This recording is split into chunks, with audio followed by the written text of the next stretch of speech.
Good evening, everyone. Thank you for coming. My name is Daniel Goodman. I am the museum director at El Rancho de las Golondrinas Living History Museum. Welcome to the 2023 Winter Lecture Series, Speaking of Traditions. And this is an incredible crowd. I'm going to officially declare our in-person crowd back in 2022.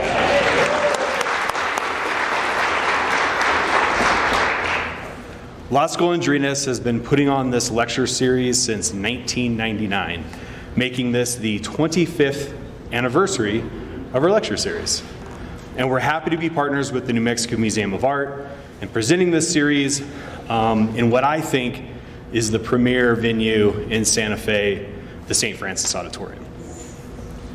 At this time, please everyone remember to silence your cell phones.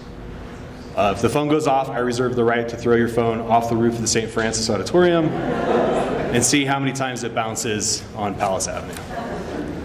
We have about 5 bounces with Apples, about 3 bounces with Androids. Everyone can support both Golondrinas and the New Mexico Museum of Art by becoming members. It makes a difference and goes a long way in supporting both of our organizations. Just check out our respective websites for details to join, or you can join on your way out this evening to see everybody at the front table. We'll be more than happy to make you members. For those of you watching this broadcast later on the Golondrinas live sessions, post any questions in the comments section and they will be answered. Be sure to check out our website for details about our other lectures this year. On February 28th, we have Ron Duncan Hart speaking on New Mexico's hidden Jewish heritage. And on March 28th, we have Alan Carr, Los Alamos Lab historian, speaking on Manhattan Project spies. I expect to see all of you back here for those lectures as well. So make sure you hop on the website, get those tickets, and we'll get you. You can even have the same seat, it's fine. But tonight, we have Matt Fitzsimons in from California speaking on Forging the Future, Navajo Silversmithing, and the Art of the Resistance. Matt Fitzsimons is the author of The Counterfeiters of Bosque Redondo, Slavery, Silver, and the U.S. War Against the Navajo Nation, published this past summer by the History Press. He's also a journalist and a documentary filmmaker. Along with his sister, he manages a small film production company in San Diego, California. He has one child, a daughter, who is currently in her first year at Arizona State University. Everyone, please welcome Matt Fitzsimons.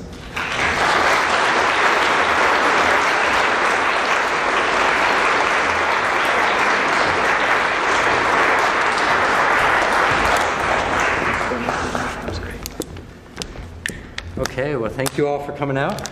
Water down here.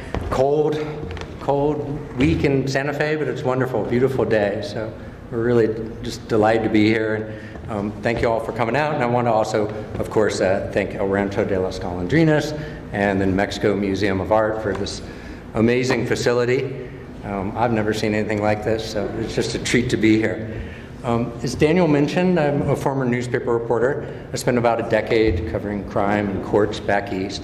And during that time, I developed, like most reporters, a bit of skepticism of official accounts.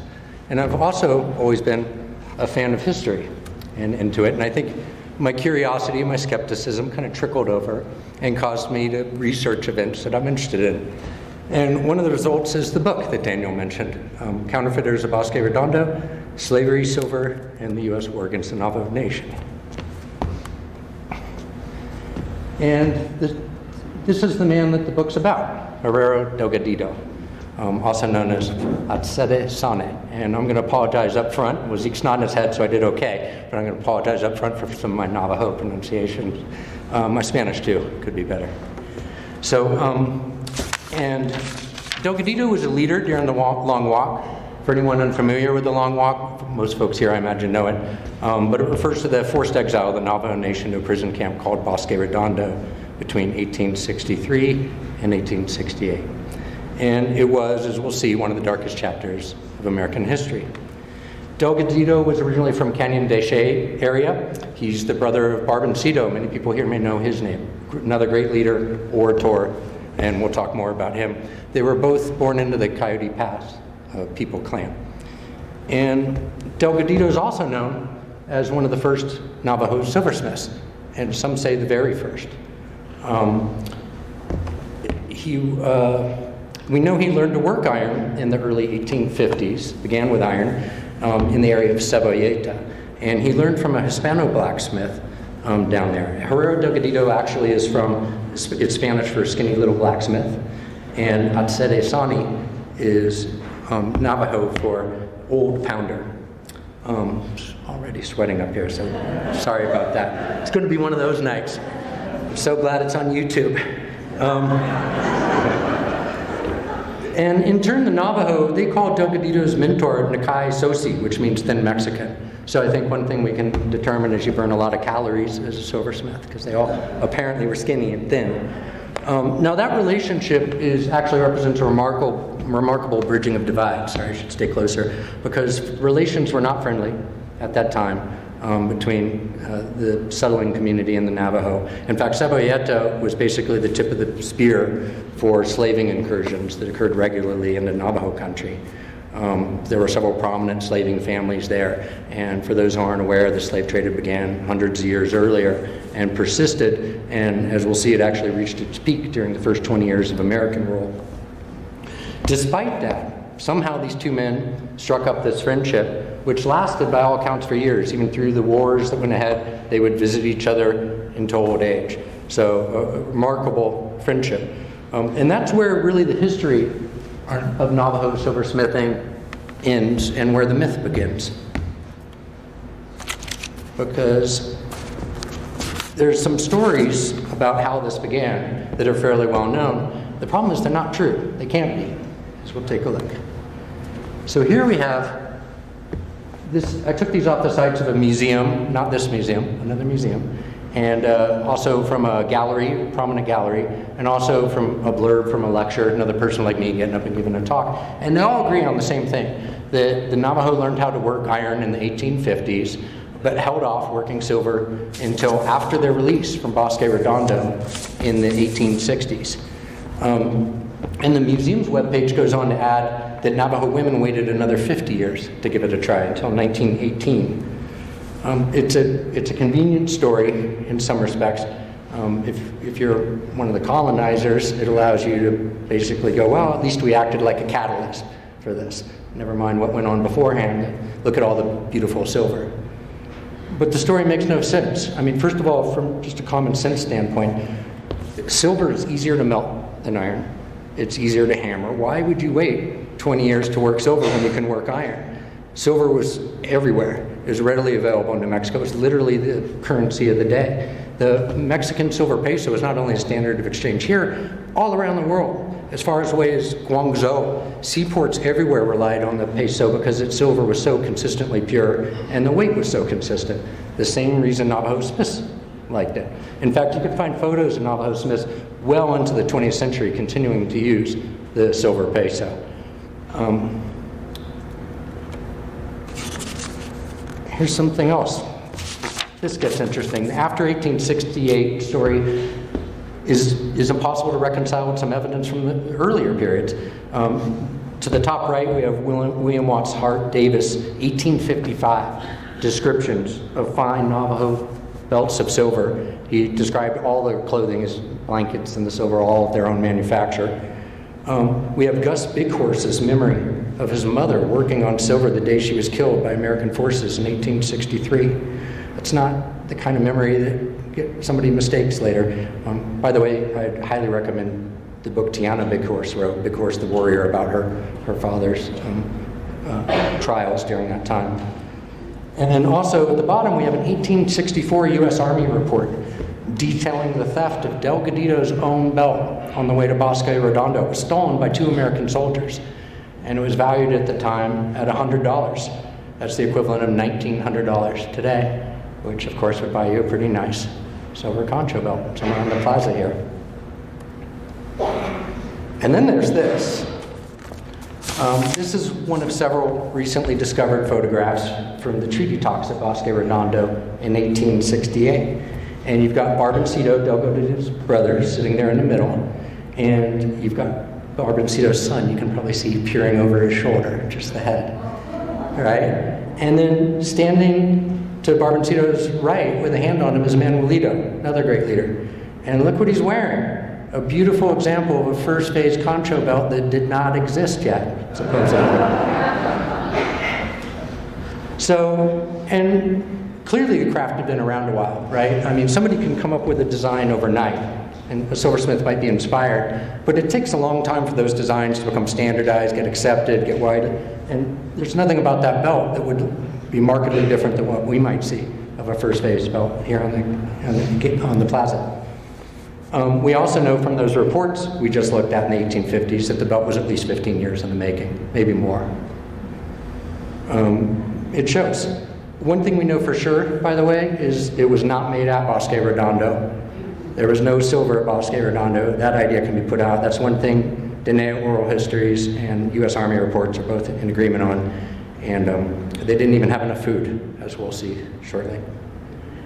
I think before we leave this, it's also important to note there's a level of innovation to Navajo silversmithing that's sometimes missed. We often hear they learned from the Mexicans or something along those lines how to do it. And undoubtedly principles were absorbed, Delgadito himself did. But if you look at how they did their silversmithing, if we looked at, for example, Washington Matthews' analysis of the 1880s, what we learned is that Navajo silversmiths figured out a way to make the whole process portable. They had forges they could set up on the fly and then take down and move around. Nobody taught the Navajo how to do that because nobody else knew how to do that.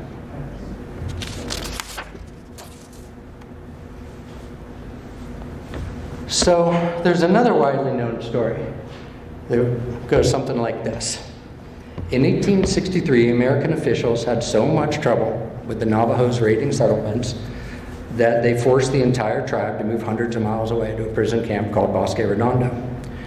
Today, you sometimes hear a slightly sanitized version. You hear, oh, it'll be a few bad Navajos, what it's called. Before coming here tonight, a couple weeks ago, I posted on a Facebook group that's for articles and books about Western history that I was coming here.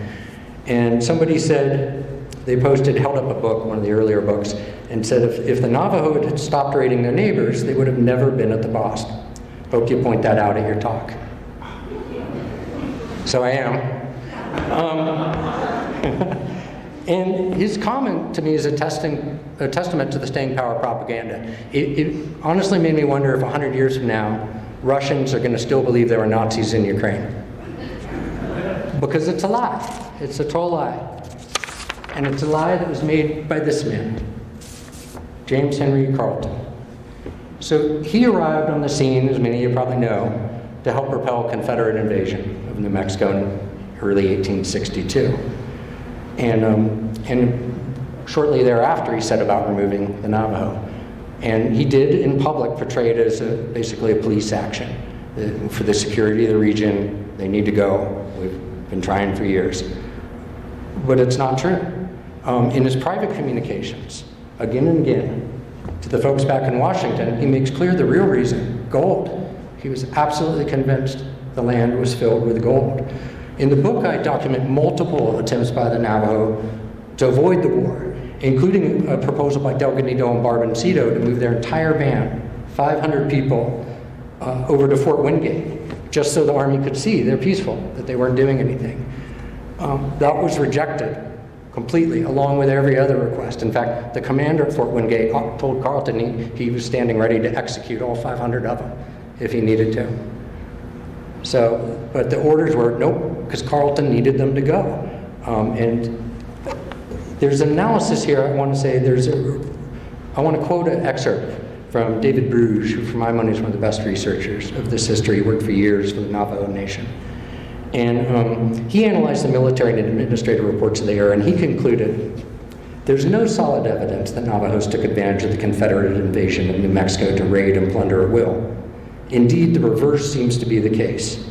The New Mexicans took advantage of the situation to raid the Navajos in greater numbers.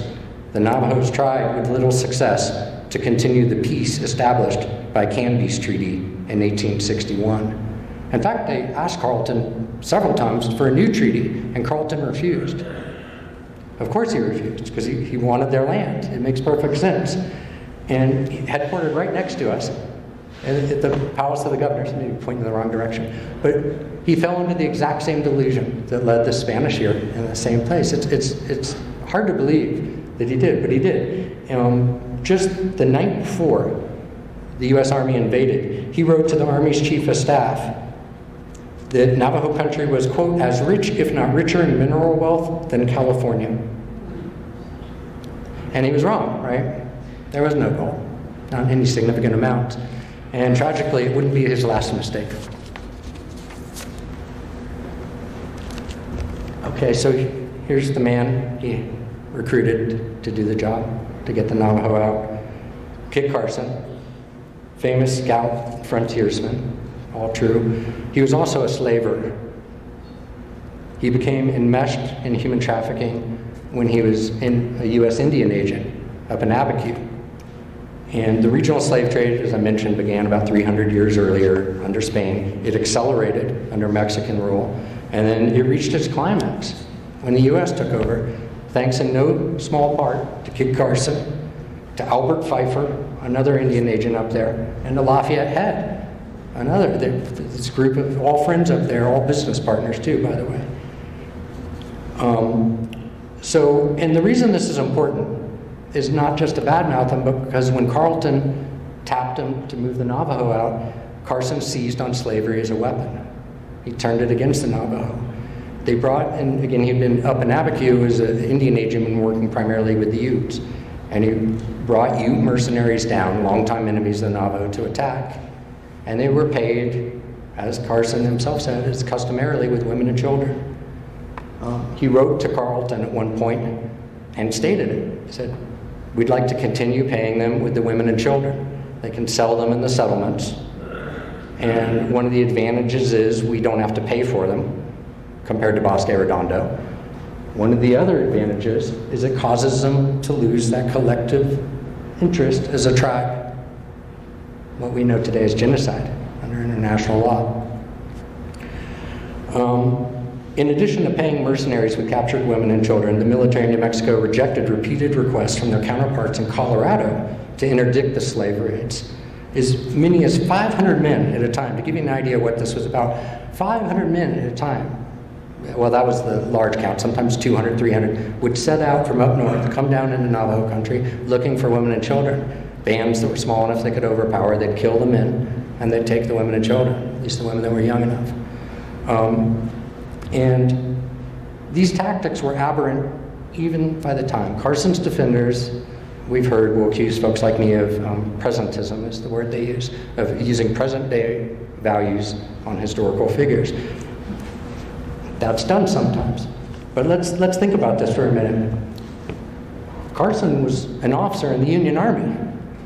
This was during the Civil War. You know, his fellow officers are fighting to free slaves in the other states. Those words, his proposal, written 6 months after Abraham Lincoln signed the Emancipation Proclamation.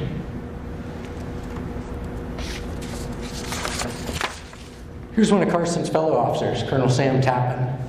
They actually fought together against the Confederates at Glorieta Pass, and Carson presented Tappan with a cavalry saber, engraved saber, to commemorate that battle. But when Tappan got moved up to Colorado, to Fort Garland, and found out about the indigenous slave trade, he immediately saw the hypocrisy. He was as appalled by it as you and I are today. No difference. And the hypocrisy of fighting against one form of slavery while perpetuating another was not lost on him either. He wrote repeatedly to Carleton and the other commanders in New Mexico. He's the one who said 500 guys just left to go get women and children. And New Mexico did nothing about it. He said, oh, if it's a problem, maybe the army up in Colorado should do something about it. He wasn't alone either, by the way. New Mexico had a Supreme Court justice at the time, Joseph Knapp, and he railed against Carleton's military campaign. At the time, he called it a war of extermination. So the presentism argument of defending Carson, I don't think really holds up when you look at some of his contemporaries. But none of that really mattered to Delgadito in 1863. Not with the army coming down, slavers pouring into the country, and their food stores destroyed by Carson's troops. So that winter, Delgadito rode to Fort Wingate with 187 other Navajo, and he was the first major headman to surrender. He also agreed to go out and encourage other Navajo to surrender, became an instrumental part of Carleton's plan. But he had a condition. He came back here right before Christmas that year and met with Carleton, and he negotiated, and he made a deal. He said, I'll go out and I'll tell the others to go to Bosque Redondo if you free the slaves that are in the settlements. And amazingly, Carleton agreed. Carleton said, if you do it. So Delgadito went out. He had to make several runs. And as near as I can tell, he did at least 3 trips to Bosque Redondo and back. At times they were fighting, we talk about in the book, fighting slavers, had incidents where they were given military passports, and one of his friends was shot and the passport torn up. It was a very dangerous time. The army couldn't protect the groups they were escorting from the slavers much better. But Carleton, it worked. Carleton agreed to it. And in March of 1864, a small company of soldiers with Delgadito went to Cubera and Seboyeta, and they freed 95 women and children from the settlements. Freed isn't the right word. They were headed to Bosque Redondo, but at least they were joining the other Navajo there. 95 is a lot. It's the largest release that I know of in 300 years of indigenous slavery in the Southwest. At the same time, it's a drop in the bucket. It's estimated, again, David Bruges, looking at Catholic Church records, which slavery was illegal, so we don't have this bills of receipts, but the Catholic Church kept records of a lot of the baptisms. And based on those, Bruges estimated that probably 2,400 Navajo were abducted and enslaved during the 1860s. A giant figure when you consider the population of the tribe was probably about 14,000. But that's another thing that Carleton got wrong, the number of Navajo. The population, he was wildly off. He estimated before the roundup that they were probably 4,000 or 5,000 of them. And the actual number, as I said, was probably, we believe now, probably closer to 14,000. Not that many. Many escaped. Many fled far away, as far as the Grand Canyon to get away. But most did not. Most were captured or surrendered. About 9,000 men, women, and children in the end headed to Bosque Redondo, far more than the army could feed. You can see from the photo how inhospitable that land was. It was hard, gnarled with mesquite. The Pecos often runs alkaline, the Pecos River there. Sometimes animals won't even drink out of it. And so prisoners and soldiers alike relied on army rations to survive. To stretch those supplies, Carleton cut them. He kept cutting them down and cutting them down. And he cut them until finally one of the camp commanders on the left there, Henry Wallen, refused to cut anymore. And he sat down to write a letter explaining why he disobeyed the orders. And I think this letter is important because it gives a look into the conditions of the camp at that time. What Wallen wrote is, "For the past 2 or 3 days they have been begging for food and loud in their complaints. Yesterday I again issued to them, and the ravenous manner with which they seized their portion, added to what I had already seen in their previous complaints, caused me to make a thorough inspection of their condition, in which I was assisted by the surgeon of the post. The suffering, even to actual starvation, was terrible, and I've assumed the responsibility of an issue of full rations to them." Carleton, however, soon reinstituted the cuts. It was the math he was faced with. He only had so much food and so many prisoners. So it would be up to the Navajo to save themselves. Now, to control those rations, the camp issued ration tickets. And as Carleton cut the rations, each ticket was worth less and less food. So George Gwyther, the camp surgeon, later recalled, "These tickets, at first made of stout cardboard, were so willfully lost, or the writing on them so skillfully forged, that stamped metal slips were substituted." The thing was, at this point in time, the Navajo now had a blacksmith shop, because the army built one at Fort Sumner for them. The idea was that they would build bridle bits and stirrups, for pieces like that, tools for the camp. But as Gwyther said, in short time it was found that their ingenuity had enabled them to make dies and forge the impressions successfully. Well, of course, they had Delgadito there training the other men in the process. And this went on for months, and they were so skillfully forged, in fact, that the soldiers, even when they figured out what was going on, the way they found out was they realized they had more ration tickets than they had made. They counted them, and they're like, well, this can't be. And even after they did it, they sat there and couldn't tell the fakes from the originals. Impossible to tell them. So this went on for months. All told, more than 3,000 of the metal ration tickets were counterfeited. They also counterfeited several hundred passports, Army passports, which I think some of you may know. There's stories about Barboncito and Manuelito being able to move in and out of the camp at various times. To me, I suspect that the passports may have helped with that. Manuelito is certainly the most wanted man in New Mexico, and a pretty tall guy at that. But he somehow got away. So this photo here, what's this photo? This photo here, this is in the archives at the Palace of the Governors, and it's captioned, it's 1865, it's captioned, Navajo chiefs accused of counterfeiting ration tickets. I looked so hard to try and spot Delgadito, but I can't see him there. But it shows several Diné men under guard. Some are seated on the ground, and to me they appear to be just kind of waiting for whatever's about to happen. Whatever happened, it didn't, though. Nobody got charged, not even Delgadito, and he was the obvious suspect. Because in addition to being a blacksmith, he had another skill that was essential to this. He could write. He was the only Navajo headman who could write. He could sign his own name. And the Army knew this. There had been notations in some of the reports that they were so impressed with his abilities. So you would think at this point when they found the counterfeiting, the only guy who can write, training all the blacksmiths in the blacksmith shop, why didn't they arrest him? Okay, so now I've tried to be pretty good with facts and stick with the facts because speculation gets, it's gotten us in a lot of trouble over 200 years. But my guess is here's why. Congress. That's Senator James Doolittle on the left, a Republican from Wisconsin. And on the right, we have Congressman Lewis Ross, Democrat from Illinois. And at this time, in spring of 1865, when the tickets were surfacing, Washington was starting to get concerned about, Indian policy in general across America, but Bosque Redondo as well in particular. And in fact, they had formed a bicameral commission for both houses of Congress and were investigating. These two men were heading. And Congressman Ross there announced that he was coming out to Bosque Redondo to hold a field hearing to find out what was going on. And Delgadito, as it turned out, was going to be one of the star witnesses. The other Navajo chose him, the prisoners chose him to speak for them. So he did. He testified when Ross showed up. And he got up and he testified about the starvation. He testified about the diseases he had lost. He testified that he had lost a couple of his own children at that point to the disease. He talked about abuse at the hands of the soldiers. And then as he got through all that, he asked Congressman Ross the big question, when can we go home? When can we go home? And Congressman Ross said truthfully, I don't have any control over that, but I will relay this request back to Washington. And then Delgadito and his guys had one more huddle, and then Delgadito had one more question. He said, okay, but can you send some more tools for the blacksmith shop?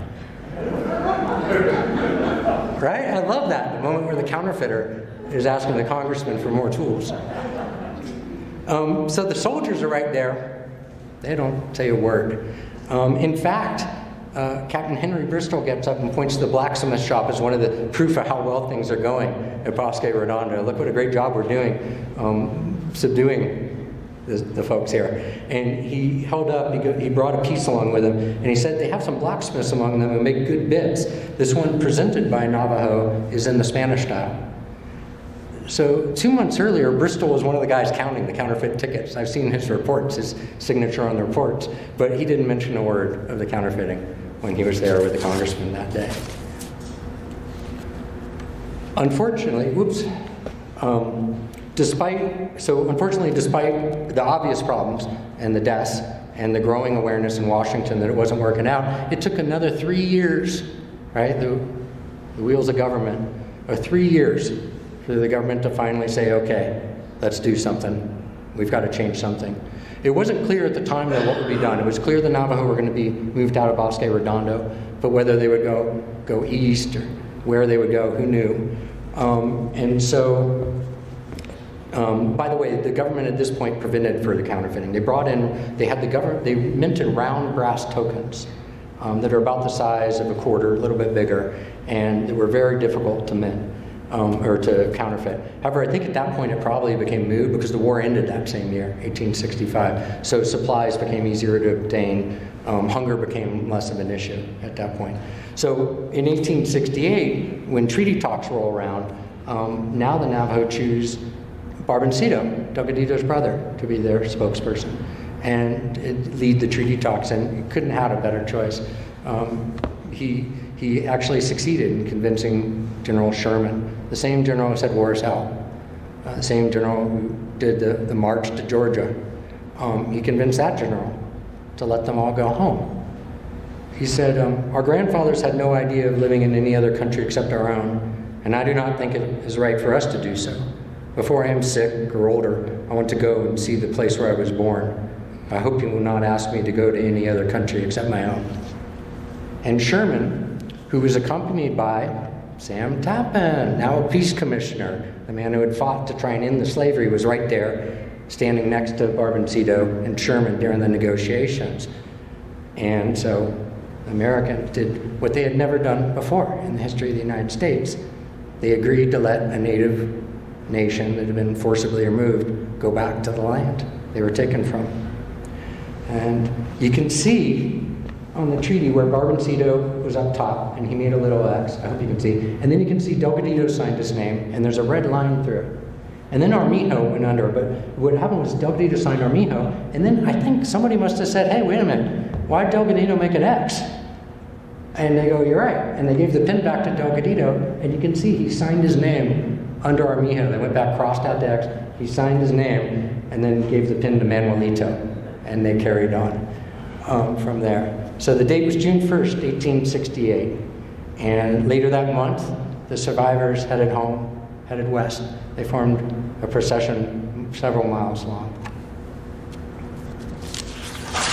This photo was taken about 40 years later. It's titled The Silversmith's Daughter. And so a lot of photographs from the era, there's so many great photos, right? Ed Curtis and all that, but they're suspect. A lot of these photographers carried props around, carried articles of clothing, and you'll see the same jewelry pop up again and again, the same guns, you know, whatever they want to do to make the photo exciting. But this photo, I talked to Zeke about it, had a conversation with him. We both think this one's legit. We think that's the Silversmith's daughter. The fit of her rings and her bracelets and her hair is just so lovingly done. And there's a couple trade items or two in the mix there, but we think this one's legit. And to me, when I look at this photo, I see the future that was secured by the prisoners of Bosque Redondo through their ingenuity and their daring and their resourcefulness.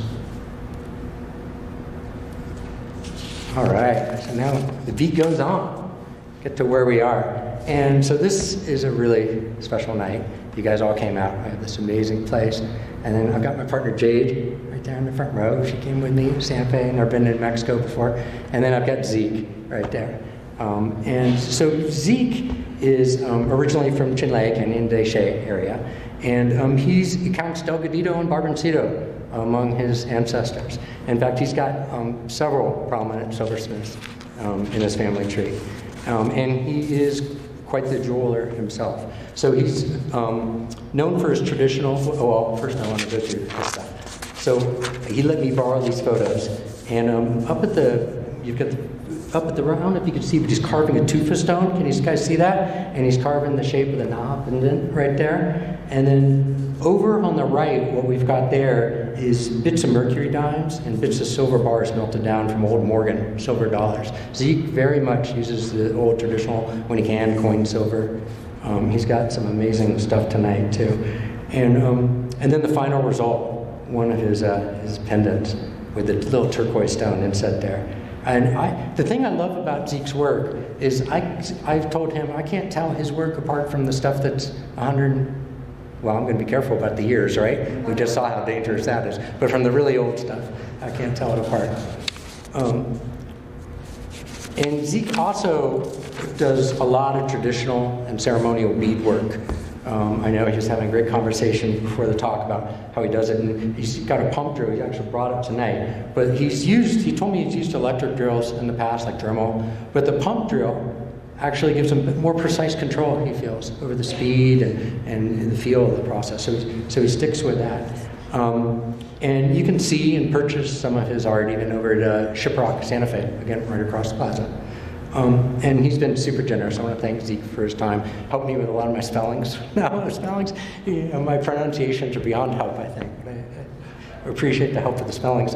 And he's also got a YouTube channel where you can go and see some videos on it. And really, honestly, that's kind of the moral of the story, I think, tonight, is because if we learn one thing from the history of colonization, it's that outsiders like me are really unreliable narrators. And I think if you want to know about Native art, you should talk to Native artists. That's the place to go for it. So I'd encourage you all to do that. And to be continued, right? Because so much we talk about this stuff like it's in the past, but let's think of all the future, what's ahead of us. And so this is a story to be continued by future Navajo silversmiths. And give myself a plug. If you want to learn more about this, we've got this book, and it's at Amazon and Walmart and bookstore.org, which is independent bookstores, all that stuff, Barnes & Noble. And then also, I highly recommend if you want a tour of Canyon de Chelly and go visit the place, Adam Teller at Antelope House Doors, another descendant, and just a wonderful guide and oral historian with just a wealth of information. And that's about it. And I guess I want to thank you all once again for coming out. And if you have any questions, happy to take questions. And that's it. Thank you. Thank you very much. Yes? Have you been approached by any movie producers to tell this story in film? No. I do think it would make a great film. I'm sensitive to that. When I was working with the publisher, my nightmare is that this gets made into a bad movie. Right? It's The Long Walk. And so I thought a lot about that, and I negotiated with the publisher to have control over the dramatization rights. But I'll be honest, that's primarily is to potentially to block a production. Because I feel very strongly it would have to be written and produced by Native Americans. Yeah.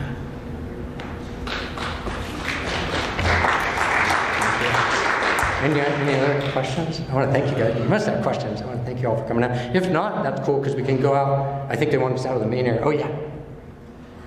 How long did it take you to research it? Thank you. Well, thanks to the pandemic, less time, because I was locked down for a period of time. But about a year, little over a year, from when I identified the story and wanted to go after it. First, I got interested in the counterfeiting operation. I was like, oh, prison camp counter, that's cool. And then I started researching the war just to kind of understand it a little better, because I thought it would be a magazine story, maybe. And then as I looked into the war, to me, it was obvious that slavery, you can't talk about the war and why it happened without looking at slavery. It's impossible. It's like talking about going to the moon without talking about rockets.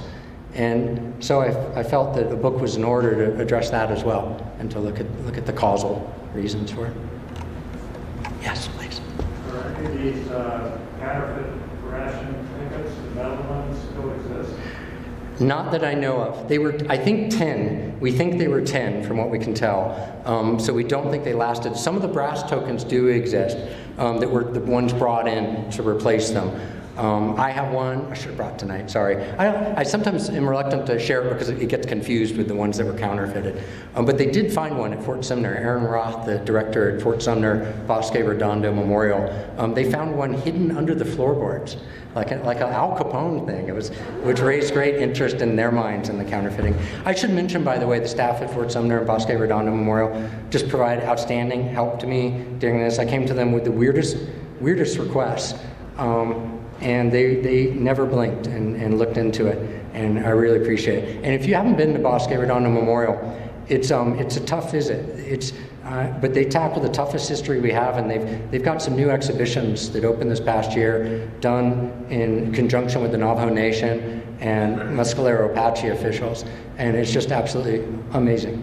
I can't recommend it enough. I think it's a model for how tough history can be explored throughout the country.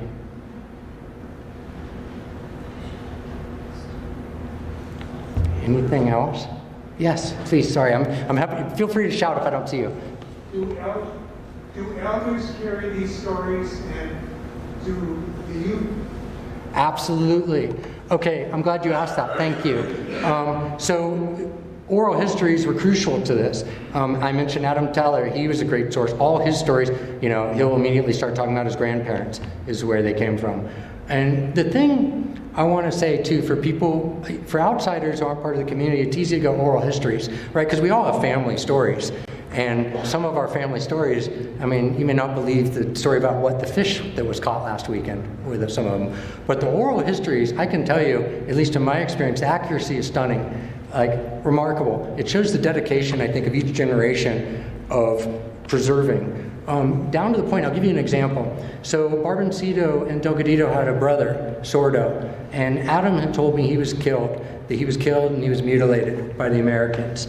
In the first days of the war, and I hadn't seen that anywhere. It's not in any books, but I thought, okay. And I found some reports later that did mention Sordo as a brother, and then eventually I found the report, the army report of where Sordo was killed in the first days of the attack on Canyon de Che, and the U.S.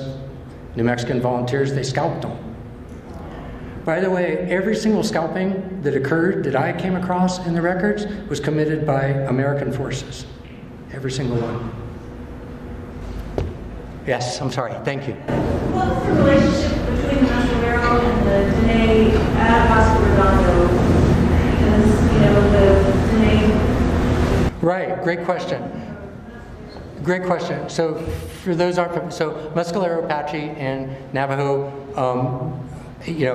ethnically, linguistically related. At that time, relations not super friendly, and I think the accounts are the Mescalero Apache were attacked first. It was a small round. It was basically a small run-up Carlton did to the Navajo, and about 300, 400 were taken and put in Bosque Redondo, and they were there when Delgadito arrived. And so when Delgadito and the other 180 or so arrived, that's who they met there. And the accounts are that they kind of eyed each other with some suspicion, and they may have kind of kept distance, and there was some initial who's going to be where kind of stuff. But I think it's went on like that, but I haven't heard of any greater issues than that. The Mescalero Apache got themselves out, by the way. There was just one night where they just all packed up and left. One night. They left the fires burning, and which is not to say that was easily done. Many people had tried that, and many people had died. The cavalry would pursue, and they would pursue, and if you fled, they would pursue with orders to, up until 1867, I came across at private auction, I found a document that I believe was the last U.S. Army order to kill Navajo, and it was in 1867, and several had escaped overnight, and the order was to go out and get them, and to try and get them to come back, but if they didn't, to kill all the men and just bring the women and children back. And it was going to be auctioned. I felt terrible about that. I alerted Fort Sumner, the Friends of Bosque Redondo Memorial, and they actually acquired the document so that they could preserve it so it wouldn't end up in anybody's trophy case or something. Yes? I heard a story that when Mescalero left, there were like 7 elders or something that stayed behind to keep the fires going. Did you come across that? I don't know. I've heard of the fires burning that night that were left burning to trick the soldiers, but I don't know about folks being left behind to do that. There were 7. Yeah. Was it? Okay. Yeah, there were 7 elders. Thank you, Zeke. They told the rest to just keep on going. And that's the whole scene of maybe it looked like everyone was still sleeping that morning, but it was actually just those 7 there. So that Bosque Redondo, they actually put a monument. I want to say there was 7 benches that they put there at Bosque Redondo to recognize the 7 that stayed behind. So while the rest fled. By the way, Zeke, among other things, was an artist in residence at Bosque Redondo and an archivist there as well. So he's steeped in the history as well. I'm sorry, go ahead. Oh, couldn't hear you, Zeke. Did you want to? Okay. Yeah. My name is Zeke. Okay. So they were asking, is it true that when the Mescalero Apache just got up and left Bosque Redondo, that they left behind 7 elders to tend the fires to fool the soldiers that night? Yeah. Yeah, you want to come on up? Thank you.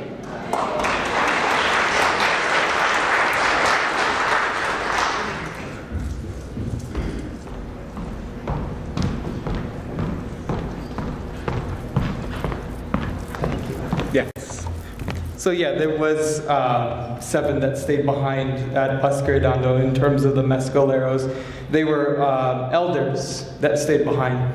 So at Bosque Redondo today, I can't remember how many years ago they dedicated this, but they did put a memorial, 7 benches. I think it's around the main part of where they have like the dance circle. To recognize and honor the 7 elders who stayed behind while they let the rest flee. So the story that I was told was that, the men, women, and children, they got up, they actually stole some of the army soldiers, because a lot of the horses there, they couldn't really, they stole both Navajo and army soldiers' horses because the Mescalero didn't really have that many, horses during that time at Bosque Redondo. So, they packed the things up really quietly. Not really any of the Navajos knew either what happened to, the rest of, our, what we call them cousins, in other terms. So they had no clue what happened. And so the ones that stayed behind, they did stay and attended to the fire. And part of that story also goes was that the Apaches, the Mescalero Apaches, they teamed up partly also with the Comanche people and fled with them. And what happened was that when the army started to pursue them, both the Mescalero and the Comanche people, they actually fled in like just this like disorderly organization. So you had so many of these hoof tracks just going off into, who knows where, so all the army just finally get up and they're like, we'll just go back to the post. So that's the story I was taught. So. Before Zeke, stay here for a sec. So before Zeke goes, I want to mention, in the epilogue, if anybody's read the book, but we talk about how Delgadito lived to a very old age. So when they returned to Navajo country, it was not the country they left. It was much smaller. It didn't even include any of the 4 sacred mountains. But over the next many years, the Navajo Nation negotiated enlargements to it. And Delgadito lived to see most of those until 1918. And some of the information we know about him is from a young, he's a police chief and then a government official, but Chi Dodge. So you may know Chi Dodge, and he left a lot of the information. And what's cool is Zeke's wearing a piece right now today that's from Chi Dodge's collection. That was one of Chi's pieces. And the date, well, I'll let you explain it. Yeah. So, yes, I'm also, for me being a jeweler, I also collect a lot of historical, pieces such as jewelry and mostly, I guess, ceremonial artifacts. And for me, being a young person in, I guess, interacting with, what a lot of the old-time antique Indian art dealers do, it's, I guess, really surprising to them. Because, knowing these historical figures, knowing the provinces that, certain pieces come from, I've been told many times that they've never met any other, young adult. For me, I'm 20, I just turned 22 today. So for that young of an age, they have never ever met, any other young adult who was interested in, obtaining, early bracelets, concha belts, and even trying to repatriate them and sometimes even sell them. For me, my family, being the 3rd great grandson of Delgadito, Chi Dodge, who essentially he was born during the time of the Long Walk at Bosque Redondo, and coming back, he knew a lot of these, important figures that were mentioned in this talk tonight. Like Etsedesane, my grandfather Delgadito, Manuelito, Barbencito. He knew them all, and from that standpoint, there's a lot of records out there that he talks about of recalling the days of Bosque Redondo, who was there, what happened there, and there's a book out there that's interesting. I'm trying to remember the name of it. But anyway, I remembered it. It's an autobiography of a Navajo blessing way singer. And he was actually from my area in Candy Shea. I'm trying to remember his name. But he knew Chi Dodge when they were starting the Navajo Council back in the early 1900s. And this Navajo medicine man, he was born in 1880. I can't remember the specific year in 1880. But anyways, when he was on the council and he started to develop a relationship with Chi Dodge, he started to learn about, you know, the whole long walk thing. You know, being born, you know, I want to say probably 20 years after the long walk happened. He has never heard in his autobiography, he even talks about how he's never heard of the whole story of Huelte, which in Navajo is what we call Bosque Redondo, the place of suffering. His parents never ever talked about that, you know. So for Chi Dodge, there's part of that story that goes where, you know, people like, you know, from certain parts of the reservation who were part of the council would be invited to Chi Dodge's house. And he had two houses, but the real famous house, which is not standing anymore, was called the Navajo White House because it was a huge log cabin essentially.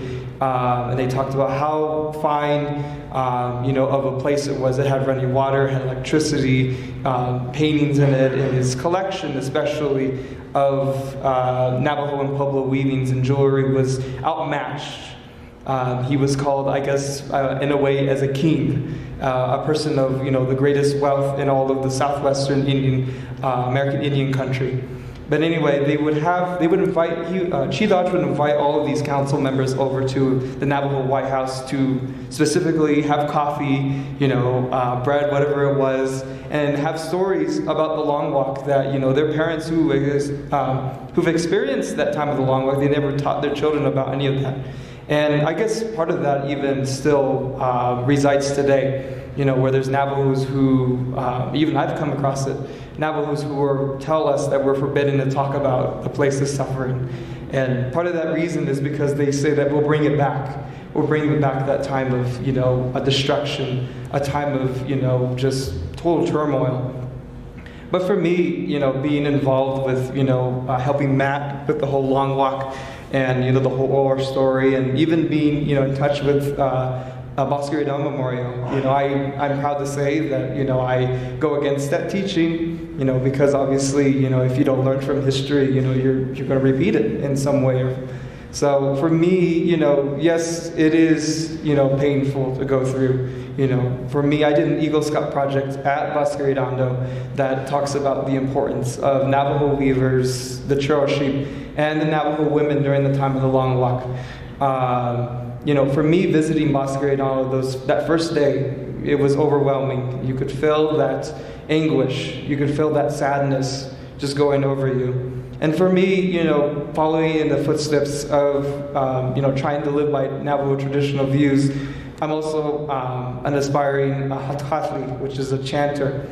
And so for me, with that whole project that I did at Bosque Redondo, there's also that saying that a lot of Navajos will say that you're not supposed to go back there. And they also will mention some oral stories that says that the ones who were there, and when they came back from Huelte, from Bosque Redondo, they told each other, they said, may we never ever go back to this place of suffering. May we never ever let our children go through what we had gone through, you know, our grandchildren and so forth.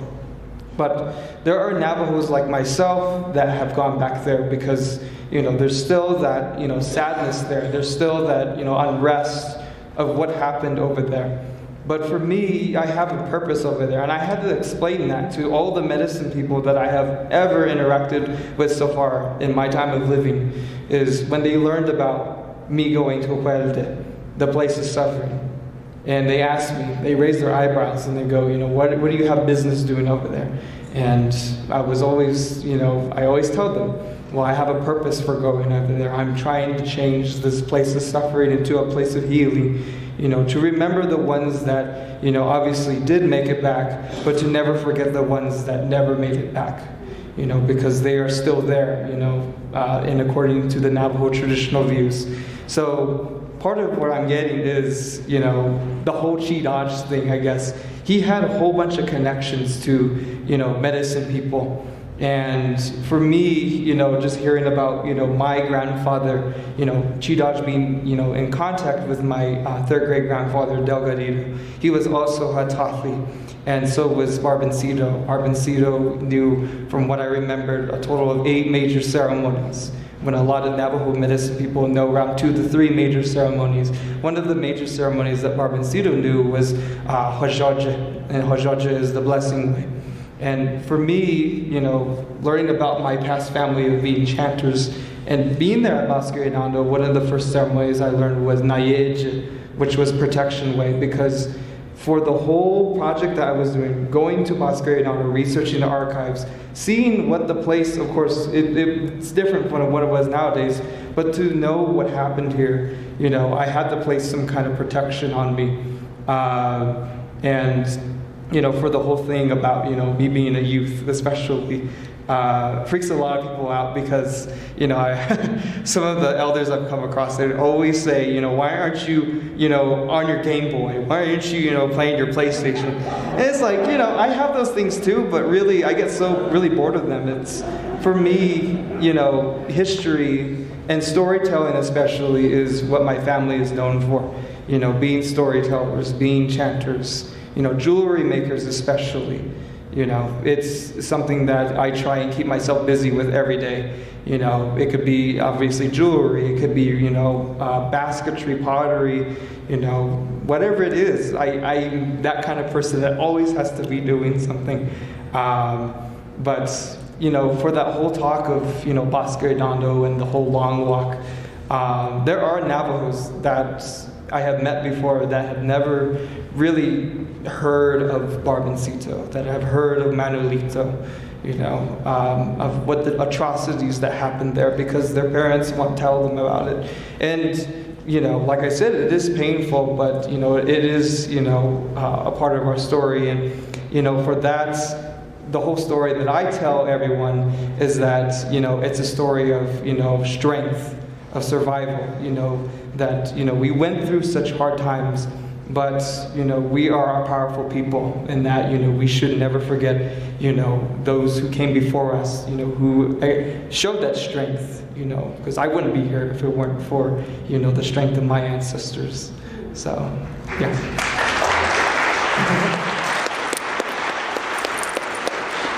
And also, one thing I like to mention too, but so for me, my uncle, who Matt mentioned earlier, his name is Adam Teller, and he's my uncle. He runs the Antelope House tours at Canyon Diné, and he is, if you want to go visit the canyon, if you haven't visited and you want to go return and wherever it is, I would go recommend looking up his tour guide site. It's called Antelope House Tours, and you know, for him even, he has taught me a lot. You know, from I know about my family history, you know, even just about, you know, Navajo history in general, but you want a good experience, a full-on exceptional experience of Canyon Diné, I suggest that you hit up his tour company. So, yeah, thank you.